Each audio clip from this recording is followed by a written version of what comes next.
I'm sure you're probably familiar with what's called oral immunotherapy, OIT. There's also sublingual immunotherapy. That's what I do, and I'll explain that a little bit more because I think it's very exciting, but it has a different objective than OIT, I believe. And of course, there's now the new FDA-approved Zolaire, which is pretty exciting. So I was just curious, since I'm not Zacky's doctor, has this been looked into? Have you guys considered any of these options for him?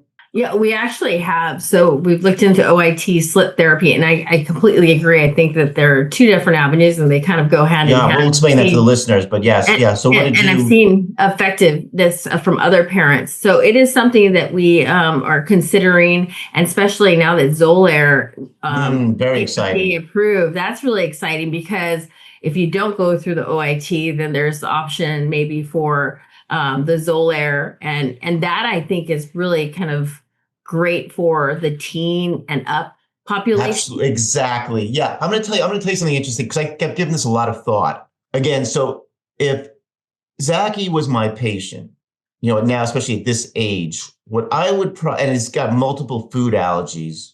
What I would probably offer him, again, if the parents agreed, it's a little involved on my part, but it's really not hard for Zacky or you.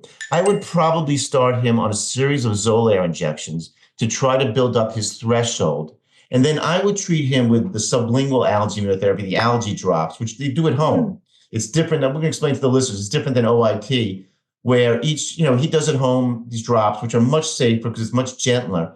But the ultimate goal wouldn't be, for example, for Zacky, if he's allergic to peanut, to have peanut butter and jelly sandwiches.